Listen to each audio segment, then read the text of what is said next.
You'll need to pay more. Another million. And you must divorce Lucas right away. The elegant woman across from me stirred her coffee slowly and then pushed a check across the table. The sum on it was exactly 1 million. Lucas, sitting next to her, hugged her arm with satisfaction. Isabella, I'm the young master of the Grace family. A country bumpkin like you is no longer worthy of me. Hurry up and sign the divorce papers. You'll never enter the Grace family gates. Tzk, you clearly lack the sophistication of a wealthy family, but still try to act like a young master. It's pathetic. In my mind, I despised this scoundrel, who was about to leave his wife behind just to fully join the wealthy family. But on the outside, I grabbed Lucas's sleeve, tears and snot running down my face, crying, Lucas, we've been together for 5 years. Why must you break us apart? Don't forget, we've been together since college. Lucas shoved my hand away in disgust. Let go, you're wrinkling my clothes. This shirt is very expensive. You couldn't afford to replace it. If I had known I was the young master of the Grace family, I would never have been with someone so poor like you. A lady from a wealthy family is what I deserve.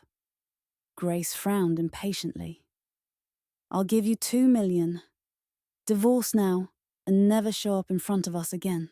Seeing the drama drag on, I wiped my tears and spoke. Grace wants my husband, so she'll need to pay more. The fixed price is 10 million. Without 10 million, I won't sign anything. Not even if I die. And don't think you can silence me by killing me. I've prepared for that. If I disappear, the police will know right away. Grace and Lucas turned pale. They probably didn't expect me to ask for such a large sum, or that I was prepared for anything, even death. If I hadn't been reborn, I would never have thought of it. It was all because he was the young master of the Grace family, who had been lost since childhood. Just because I refused to sign the divorce papers. Just because he thought it would be embarrassing to bring me in to such a wealthy family. Just because he wanted to marry a rich girl, my husband, who I had loved for 2 years and been married to for 3, had smothered me with a pillow in bed. But now, I had returned. I certainly wouldn't make the same mistake twice. This divorce would happen, but before it did, it wasn't too much to ask for compensation for my lost years and the death I suffered, right? Grace clearly wasn't happy. But Lucas had been poor for so long that now that he discovered he was the young master of a rich family, he couldn't wait to get rid of me, his old and unappealing wife. He said to Grace, Mum, our family is rich. Just pay 10 million to get rid of this woman. I'm the young master of the Grace family. Who would marry someone like her? We can't let her pester us. He didn't notice the cold glint in Grace's eyes.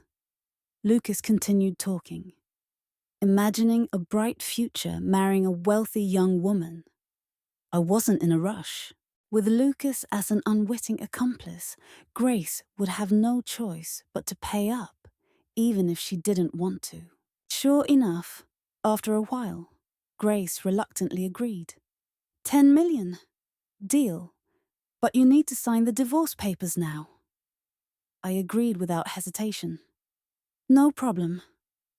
The Grace family's lawyers arrived quickly, just 10 minutes later, with the prepared divorce agreement. I took the papers and skimmed through them. Aside from some complex legal terms, the general meaning was that once the divorce was finalized, both parties would sever all ties, and I could no longer contact the Grace family or harass Lucas. I glanced at Grace, who remained composed, showing no emotion. She was clearly someone from a prominent family, well prepared for this situation. This way, if Lucas disappeared in the future, no one would raise any questions. and the Grace family would be safe. I twirled the pen in my hand, taking my time. Lucas, clearly impatient, urged me. "What are you waiting for?" "Sign already." I leaned back comfortably in my seat. "What's the rush?" "Your lawyers are here, but mine is still on the way." Grace paused briefly while holding her coffee, but said nothing. Lucas urgently asked, "What do you need a lawyer for?" I smiled faintly at Grace and said, "Of course, it's to get Grace to write a gift declaration for that 10 million. What if I sign first and then Grace takes the money back?" Lucas was displeased with my petty behavior.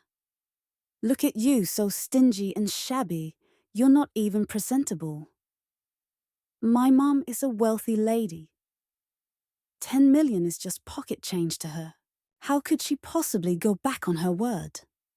A trace of guilt and embarrassment appeared on Grace's face. It seemed my guess had been right.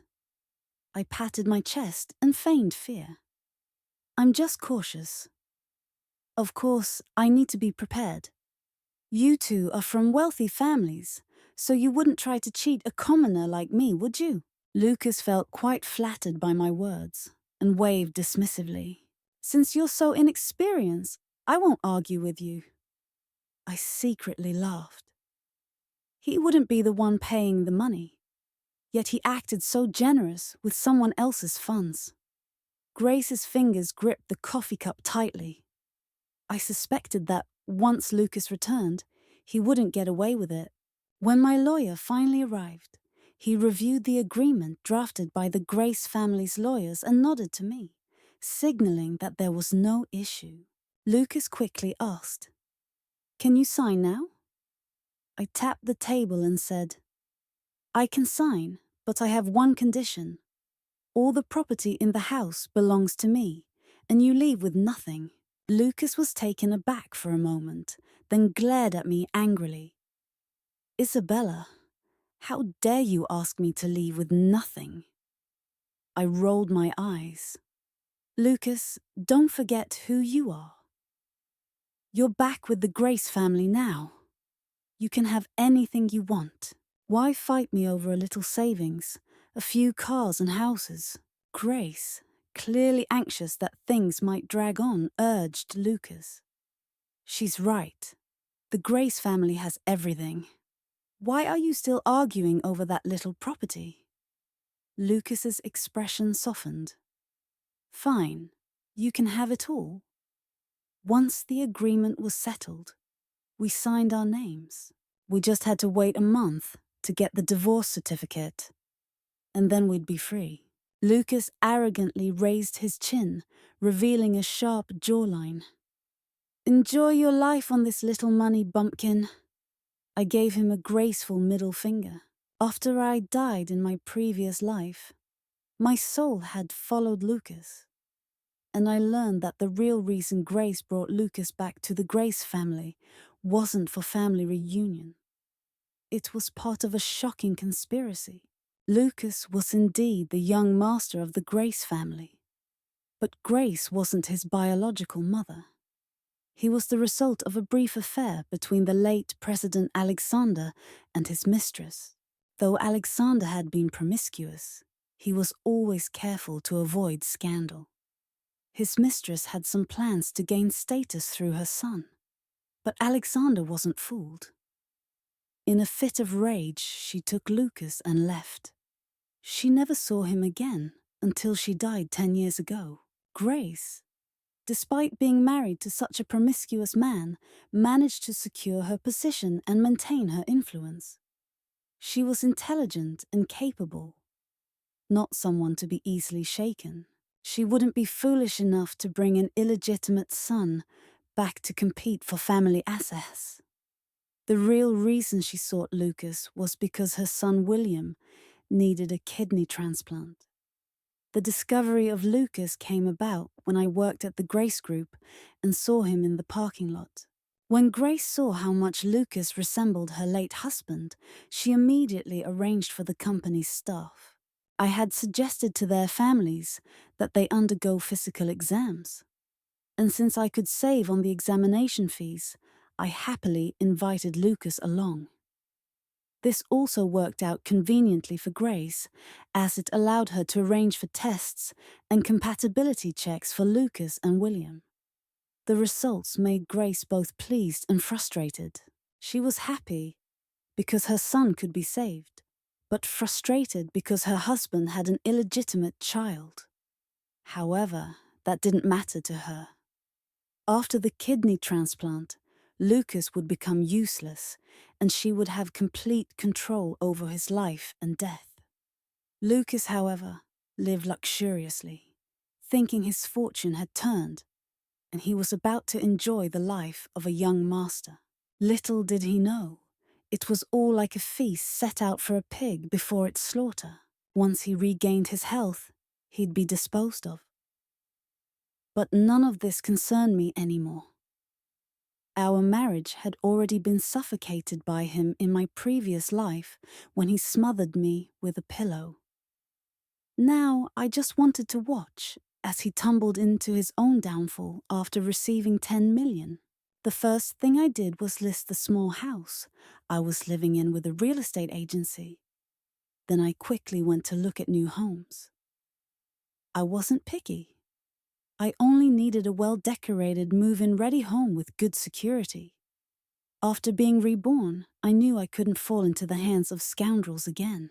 After a week of house hunting and checking options, I finally chose a small 3-bedroom apartment near the city center. The building had strict security, requiring either face recognition or access cards to enter, with guards patrolling 3 times a day. Additionally, there was a police station nearby. Feeling secure, I bought the apartment outright. Leaving the sales center, I felt a sense of relief and decided to treat myself to a nice meal. While I was eating, 2 men walked past me. The younger one, who looked like a college student, seemed vaguely familiar. I couldn't help but glance at him a few times. He was begging the older man, "Mr. Wu, our game is really great. It'll definitely make a lot of money. Please reconsider." Mr. Wu, annoyed, brushed off the young man's hand. "Stop it with your rubbish game. Even a monkey could make money if it worked. It's just about getting investors." I turned away, not particularly interested, but suddenly a light bulb went off in my head. I remembered who the young man was. I quickly finished my chicken leg and rushed after him, grabbing the corner of his shirt as he was about to walk away. "Don't go yet. Let me see your game." The young man looked at my plain clothes, and the joy on his face quickly faded. I raised an eyebrow. "What's with that look?" "Even though I'm dressed simply, I still have some money now." With that, I pulled out the invoice for my new home and waved it in front of him. "Here, the invoice for the house I just bought."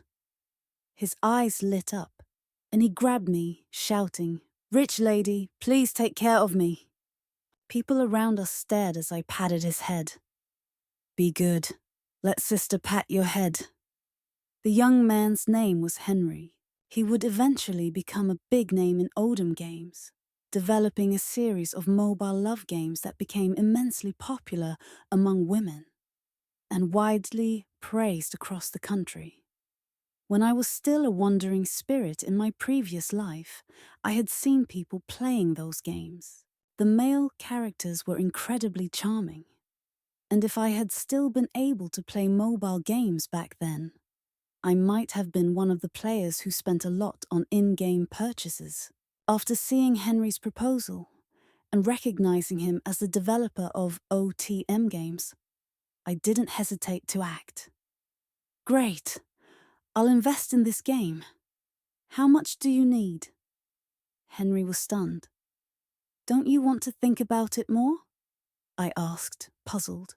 "Think about what?" "I'm willing to invest. Aren't you happy?" Henry stammered. "This isn't like shopping for groceries." It's a large sum of money. You might lose everything. I responded, Do you really have so little confidence in yourself? He straightened up immediately and said, Of course not. I'm sure our game will be a huge hit. That's the spirit, I exclaimed, slapping the table. Young people should be more confident. All right, I'll transfer the money to you. The process moved quickly. In the morning, I spent over $1 million on a house. By the afternoon, I had invested $2 million in Henry's studio. The next day, remembering my past life, I invested several million in stocks that would soon rise. If everything went according to plan, I wouldn't have to worry about finances for the rest of my life. Even if I never worked again, I could already picture the wealth rolling in, burying me in money. After taking care of all these matters, I happily hummed a tune as I went to work.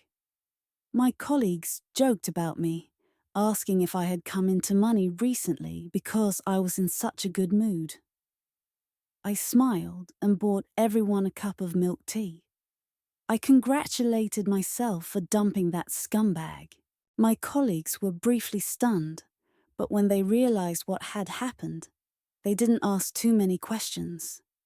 They congratulated me on becoming single again. Unfortunately, my good mood didn't last long. While I was delivering a document, I saw Lucas, dressed flashy, twirling a rose to flirt with a girl.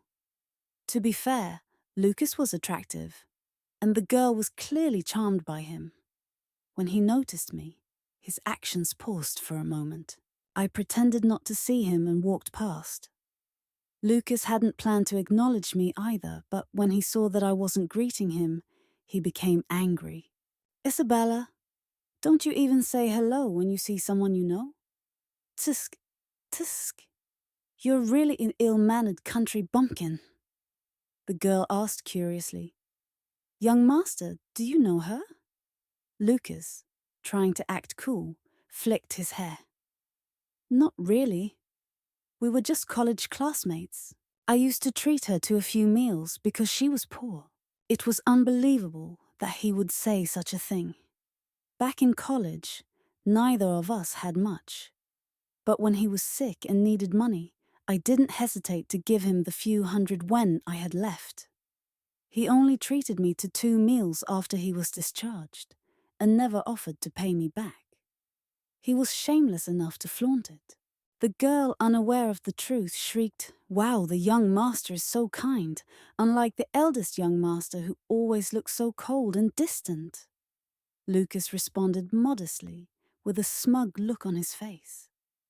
I don't have many flaws. I just can't stand seeing others suffer. The girl became even more excited. I turned around without a word and was about to leave, running into 2 fools. Even while at work, I couldn't escape it. Lucas quickly stepped in front of me, blocking my path. Isabella, you must be feeling pretty lonely lately, right? How about I introduce someone to you? My driver, Uncle Wong, is quite a catch. Although he's over 40, he earns a high salary, and he's good enough for you. How annoying. Grace was taking forever. Could this jerk just disappear already? I looked at him with a faint smile and replied, Lucas, don't get ahead of yourself. My young and cute boyfriend is so well behaved and treats me wonderfully. I've been spending every day with him lately, and it's been great. If I hadn't seen you today, I might have forgotten who you even were. Lucas widened his eyes in disbelief. What? It's only been a few days, and you've already moved on? I couldn't help but admire Lucas's audacity. He was the one who asked for the divorce and told me to leave him alone. But now that he found out I was with another man, he was enraged. How did I not see what kind of person he was back then? I pointed to the group of his fangirls behind him and said, Lucas, lower your voice. We're just ordinary classmates. You don't want everyone to know that I'm the wife you abandoned, do you? Lucas's anger suddenly froze. He swallowed it down and put on an innocent expression. Go ahead and get busy, old classmate. We'll catch up later. I had barely sat down again for 10 minutes when the department manager called me into the office. Isabella, you're fired. Pack your things and leave immediately. I was stunned and leaned against the desk, confused. Manager Xiao, I don't think I've done anything wrong. Why am I being let go? The manager, speaking vaguely, explained. I'm also not sure about this. I asked HR and they said it was a decision from above. I clenched my fists, closed my eyes and responded, Thank you, Manager Xiao. I understand. Who else could be behind this, other than that scumbag Lucas? As soon as I stepped out of the office, I made a call. What exactly do you want? Lucas arrogantly responded from the other end. If you want to keep your job, come to the underground parking lot. The walking corpse is talking. The location Lucas chose was remote, with no one around and no security cameras. When he saw me, he immediately began giving orders. Isabella, I know you like this job, right? Well, if you kneel down and clean my shoes with your tongue, I won't fire you. How's that? A pretty good deal, don't you think? It was true that I valued this job. My parents were ordinary workers, and our family's financial situation was modest. I never went on the school trips because I couldn't afford the costs. After college, I struggled among a sea of graduates to land a job at Grace Group. It provided stability with food, accommodation, overtime pay, holiday bonuses, and the 5 social insurances plus a housing fund. It allowed me to save money every month. Without any mishaps, I planned to work there until retirement. But now, as I looked at Lucas's disgusting face, the frustration I had suppressed burst out all at once. Seizing the moment when he was complacent and distracted, I pulled out my pepper spray and sprayed it directly into his eyes. Ah! He screamed in pain, caught off guard. Without hesitation, I pulled out the rolling pin I had just bought and struck him. This is for abandoning your wife for wealth. How dare you hit me? He shouted. I hit him again. This is for plotting to kill for money. I didn't plot to kill, he protested weakly. I say you did. So you did, I replied, slapping him again. I did. I'm sorry. Please stop, he begged. I continued hitting him. Since you've admitted it, why shouldn't I hit you? After 10 minutes of whipping him, I finally stopped. Not because I had beaten him to death, but because I was exhausted.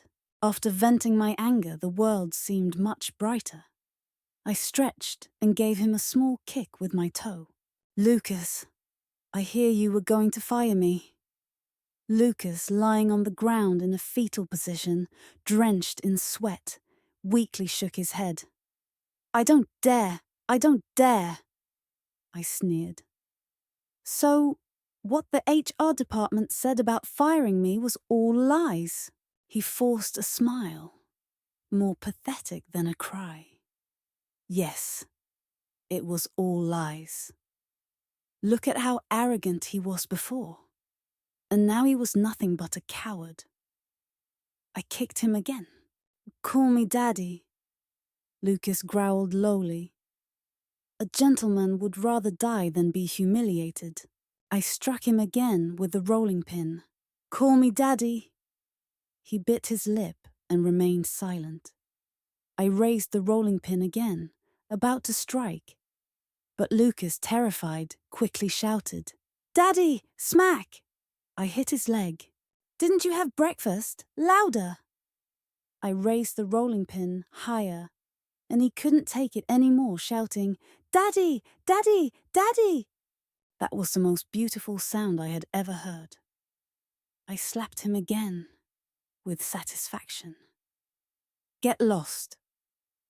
I don't have a scoundrel like you as a son. Shaking, he stood up cautiously. Can I go now? I casually responded, Squat down. He immediately complied. Didn't you just want to fire me and kick me out? I've decided to do as you wish. But it's not you firing me. I'm quitting Grace Group. You'll tell HR it's a non-fault dismissal, and Grace Group will compensate me with 3 months' salary. Got it? Lucas, too terrified to speak, nodded obediently. I crossed my arms and sneered. I know what you're thinking. You want to cause trouble for me after you're safe and change my resignation details, right? With his thoughts exposed, Lucas's face turned dark. You must be planning to take over Grace Group while President Alexander is in the hospital, right? I continued. I've recorded everything that happened and sent it to my lawyer. Listen closely. If you lay a finger on me, whether I'm dead, injured, or missing, this video and the story of you abandoning your wife to join the wealthy family will be all over the internet. Let's see if the Grace Group board will still want a president surrounded by scandals. I knocked his face with the rolling pin. If you don't believe me, just try it. Under the threat of the rolling pin, Lucas had no choice but to obey. After getting my compensation, I walked away from Grace Group, never looking back. Even if he hadn't fired me, I didn't want to stay there. Who knows? If I continued working there, I might end up dead at his hands again.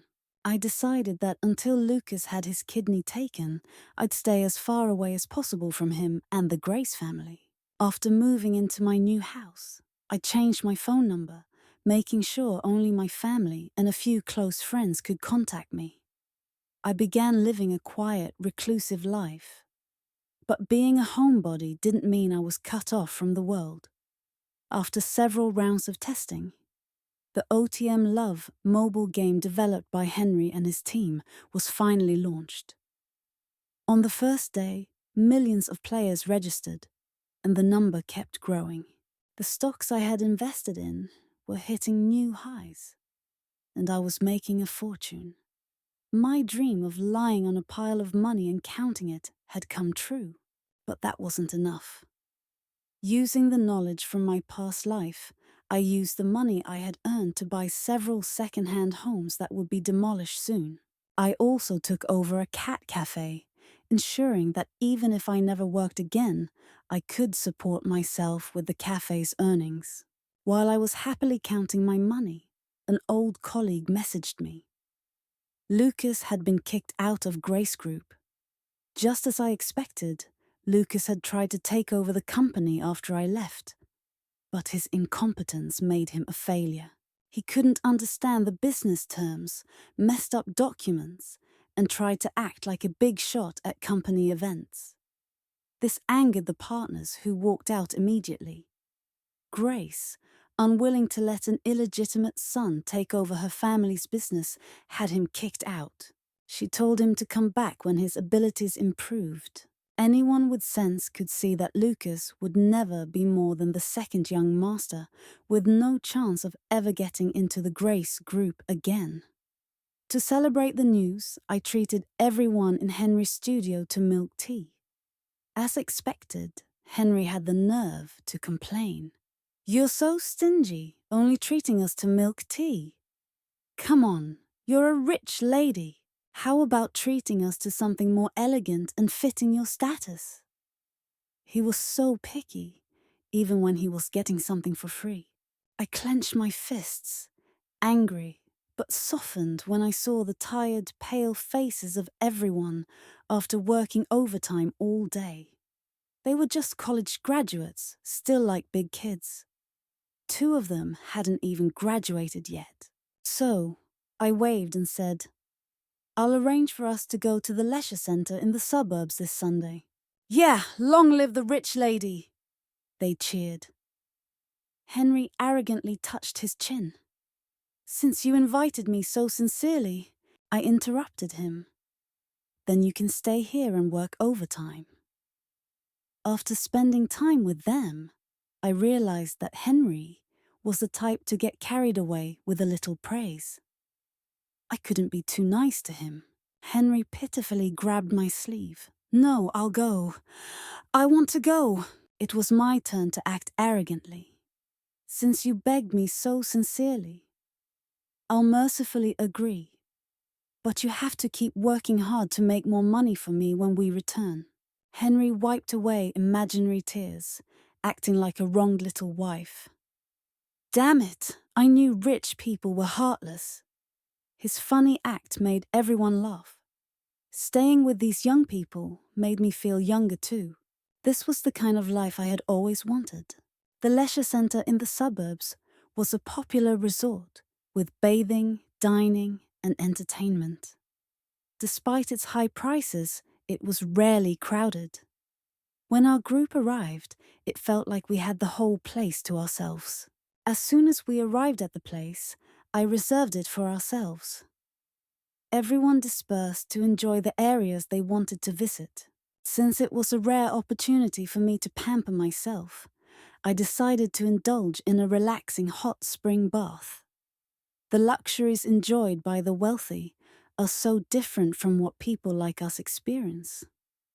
Just soaking in the hot spring made me feel like every pore on my body had opened up, leaving me with a sense of both physical and mental refreshment.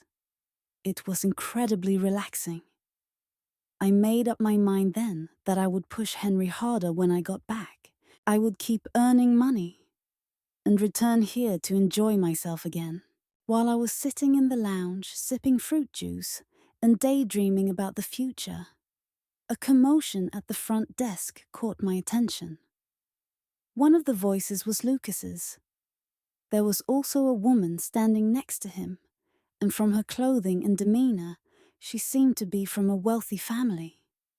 At that moment, Lucas appeared frustrated and was arguing with the lobby manager.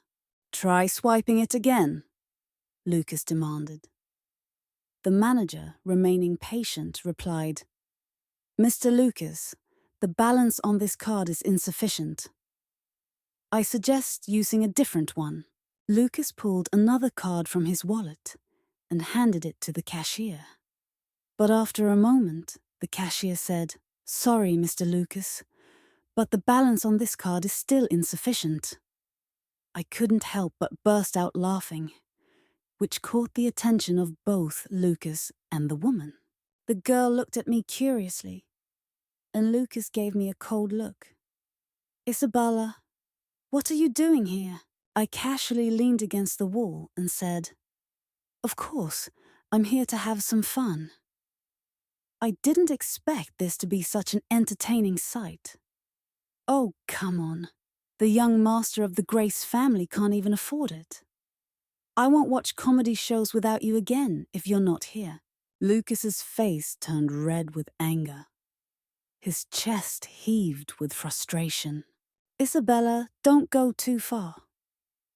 I ignored him and turned to the woman saying, "Miss, you should be careful when choosing a man.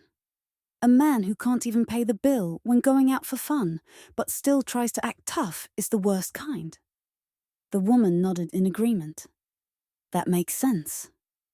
She then pulled out a card from her bag and handed it to the cashier. "Let me pay.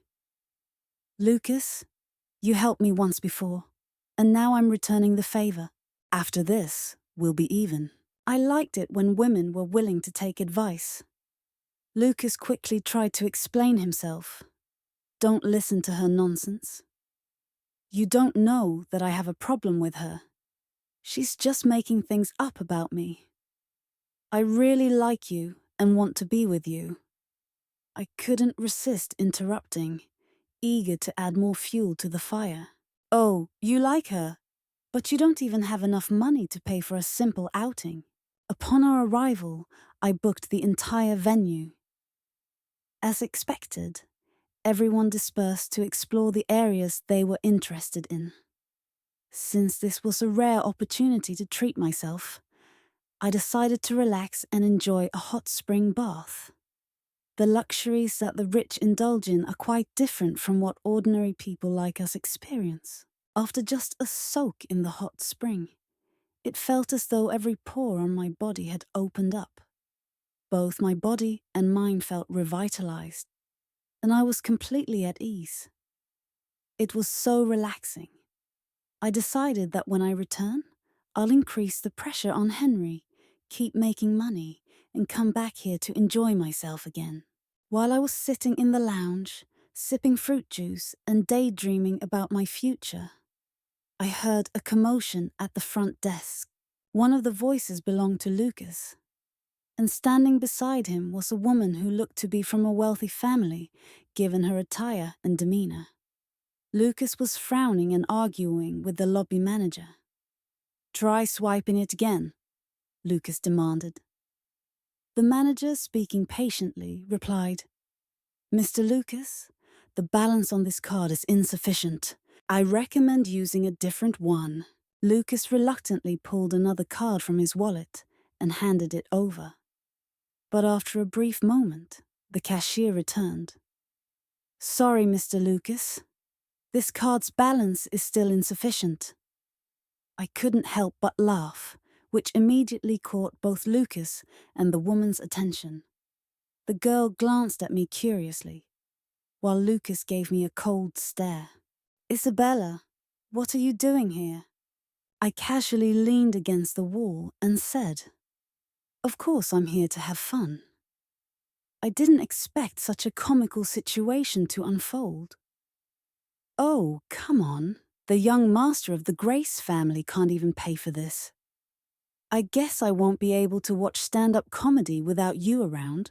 Lucas's face turned red with frustration, his chest heaving with anger. "Isabella, stop it." I ignored him and turned to the girl, saying, "Miss, you should be cautious when choosing a man. A man who can't even pay the bill when going out but still tries to put on a brave face is the worst kind." The woman nodded thoughtfully. "That makes sense." She then took out a card from her purse and handed it to the cashier. "Let me pay. Lucas, you helped me before, so I'm returning the favor. After this, we'll be even." I appreciated her willingness to listen. Lucas, now desperate, quickly tried to explain. "Don't listen to her nonsense. You don't know that I have a problem with her. She's making all of this up about me. I really like you and want to be with you." I couldn't resist interrupting, eager to stir the pot further. "Oh, you like her, but you can't even afford to pay for a simple outing." Lucas seemed utterly infuriated, his face turning a deep shade of red, veins bulging on his temples.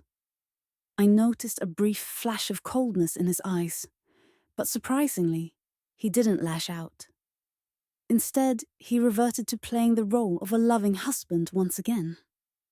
"Isabella, let's remarry and go abroad. Don't you want to see the cherry blossoms, the aurora, or visit a water city? Once we're remarried, I'll make up for all the missed honeymoons." Something felt off. This wasn't the Lucas I knew. There could only be one explanation. I smiled knowingly. "Lucas, it seems you've also been reborn." Because of his rebirth, he likely wanted to escape the clutches of the Grace family. But his timing was off. By now, he was already firmly in their grip. I suspected he was only here because he couldn't bear to part with the 10 million I had. I imagined he might try to trick me into going abroad, kill me, and steal my money. Once his plan was exposed, Lucas threw off his mask. "Isabella, be reasonable and hand over the money. If I can kill you once, I can do it again." I pointed behind him. "Hey, someone's coming to catch you." He sneered. "Don't try to trick me. I won't fall for your trap." Before he could finish, a large man in black pinned him to the ground. It was the bodyguard I had hired. Since being reborn, I had taken precautions and hired protection for situations like this. I stepped forward and pressed my heel firmly into his back. Told you there was someone behind you. Why didn't you believe me? Lucas groaned in pain, lifting his face slightly, a hint of expectation in his voice. Isabella, the fact that you didn't kill me means you still have feelings for me, right? We were husband and wife for 5 years. Please save me. I made the mistakes that all men make. I don't want to die. Just give me some money and send me abroad. I spat on his face. Yuck! You're just trash. But still think you're worth gold? I'm too disgusted to even look at you. If you're going to die, die far away from me. Don't turn my shop into a haunted house. I looked at him, unimpressed. I don't know how to send you abroad, but I can send you to your funeral. I called Grace to come and take him away. I didn't kill him because I didn't want to ruin my life over this scumbag. Besides, living a life worse than death was far more agonizing. The thought of Lucas lying in a bed, a useless person for the rest of his life after losing a kidney, gave me a twisted sense of satisfaction. Lucas struggled harder, cursing. You're so cruel. I really misjudged you. Let me go. I want to leave here. Even if I die, I'll drag you down with me. Let's break up, and neither of us will have an easy life. His words were too much. I went to a nearby convenience store, bought a can of chili sauce, and poured it into his mouth. His lips contorted into a funny sausage-like shape, like something straight out of a movie.